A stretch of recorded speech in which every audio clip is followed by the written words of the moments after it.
১৭ তারিখ নির্বাচিত সরকারের হাতে পে স্কেল, রিপোর্ট ও প্রজ্ঞাপন হস্তান্তর করবে অন্তর্বর্তী সরকার।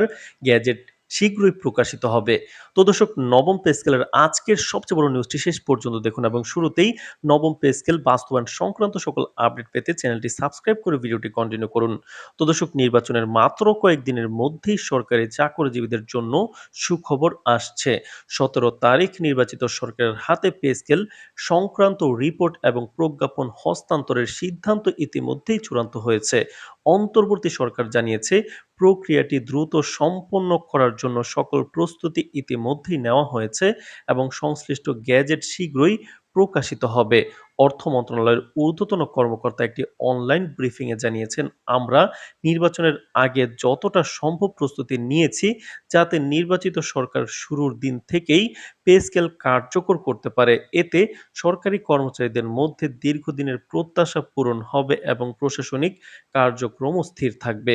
কর্মকর্তারা জানিয়েছেন, হস্তান্তরের সঙ্গে সঙ্গে সকল রিপোর্ট এবং প্রজ্ঞাপন যাচাই বাছাই সম্পন্ন করা হয়েছে যাতে কোনো ধরনের ত্রুটি বা বিলম্ব না ঘটে।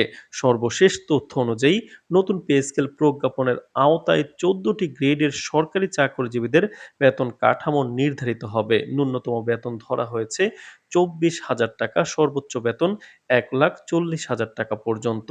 নির্বাচিত সরকার চাইলে প্রয়োজন অনুযায়ী কিছু সংশোধনী আনতে পারবে, তবে মূল কাঠামো পরিবর্তন করা যাবে না। সরকারি চাকরিজীবীরা এই খবরকে উল্লাসিতভাবে গ্রহণ করেছেন। এক সিনিয়র কর্মকর্তা জানান, আমরা দীর্ঘদিন ধরে পে স্কেল বাস্তবায়নের অপেক্ষায় ছিলাম। নির্বাচনের পূর্বেই অন্তর্বর্তী সরকারের পদক্ষেপ আমরা আশার আলো দেখেছি। গ্যাজেট প্রকাশের পর আমরা নতুন বেতন কাঠামো অনুযায়ী বেতন পেতে পারবো, যা আমাদের আর্থিক স্থিতিশীলতা বাড়াবে। তো দর্শক, ভিডিওটির এই মুহূর্ত পর্যন্ত যারা দেখছেন, চ্যানেলটি সাবস্ক্রাইব করে রাখুন পরবর্তীতে নবম পে স্কেল সংক্রান্ত সকল আপডেট সবার আগে পেতে। রাজনৈতিক বিশ্লেষকরা মনে করছেন, এই হস্তান্তর প্রক্রিয়া শুধুমাত্র প্রশাসনিক নয়, বরং রাজনৈতিকভাবে গুরুত্বপূর্ণ। পে স্কেল কার্যকর করা নির্বাচিত সরকারের উপর জনমতের আস্থা বৃদ্ধি করবে এবং সরকারি কর্মচারীদের মনোবল দৃঢ় করবে। বিশ্লেষকরা বলেন, অন্তর্বর্তী সরকারের দ্রুত পদক্ষেপ নির্বাচিত সরকারের জন্য একটি সুস্পষ্ট বার্তা দেয় যে প্রশাসনিক দায়িত্ব পালনে কোনো বিলম্ব গ্রহণযোগ্য নয়। এটি নতুন সরকারের প্রশাসনিক কার্যকারিতা নিশ্চিত করবে এবং সরকারি কর্মচারীদের আস্থা বৃদ্ধি করবে। এইদিকে অর্থনীতিবিদরা বলছেন, সরকারি বেতন কাঠামোর হালনাগাদ সরাসরি অর্থনীতিতে ইতিবাচক প্রভাব ফেলবে।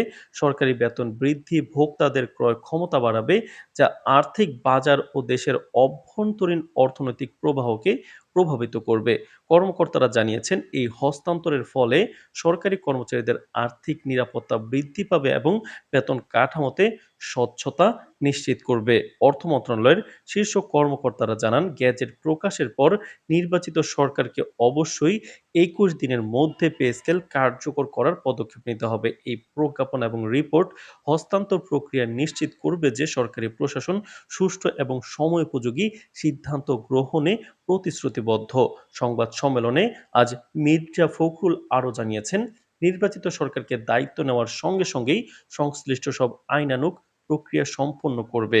পে কমিশন পুনর্গঠন এবং পে স্কেল প্রজ্ঞাপন কার্যকর করার জন্য একটি সময় নির্দিষ্ট কর্মপরিকল্পনা গ্রহণ করা হবে, যা কর্মচারীদের দীর্ঘদিনের অধিকার ফিরিয়ে দেবে। তিনি বলেন, আমরা আশা করি নতুন সরকার স্বচ্ছ ও ন্যায্য মানদণ্ড অনুযায়ী দ্রুত এই প্রক্রিয়া আমরা সম্পন্ন করতে পারব। সরকারের এই পদক্ষেপ সরকারি চাকরিজীবীদের জন্য অন্যান্য উৎসাহ এবং প্রেরণার উৎস হবে। তো দর্শক, ভিডিওটির এই মুহূর্ত পর্যন্ত যারা দেখছেন, চ্যানেলটি সাবস্ক্রাইব করে রাখুন পরবর্তীতে নবম পে স্কেল সংক্রান্ত সকল গুরুত্বপূর্ণ আপডেট সবার আগে পেতে। তো দর্শক, এছাড়াও সব মিলিয়ে ১৭ তারিখ নির্বাচিত সরকারের হাতে পে স্কেল রিপোর্ট এবং প্রজ্ঞাপন হস্তান্তর সরকারি কর্মচারীদের জন্য এক দীর্ঘ প্রতীক্ষিত সুখবর। এটি শুধু তাদের আর্থিক কল্যাণ নিশ্চিত করবে না, বরং নতুন সরকারের প্রতি আস্থা এবং প্রশাসনিক কার্যকারিতা বৃদ্ধিতেও ভূমিকা রাখবে। গ্যাজেট প্রকাশের সঙ্গে সঙ্গে নতুন প্রশাসনিক ধারা শুরু হবে, যা সরকারি কর্মচারী এবং দেশের প্রশাসনিক কাঠামোর জন্য দীর্ঘমেয়াদী ইতিবাচক প্রভাব ফেলবে। তো দর্শক, নবম পে স্কেল সংক্রান্ত বাস্তবায়ন সংক্রান্ত যে কোনো গুরুত্বপূর্ণ আপডেট পেতে আমাদের চ্যানেলটি সাবস্ক্রাইব করে পাশেই থাকুন। আজ এ পর্যন্তই। ধন্যবাদ।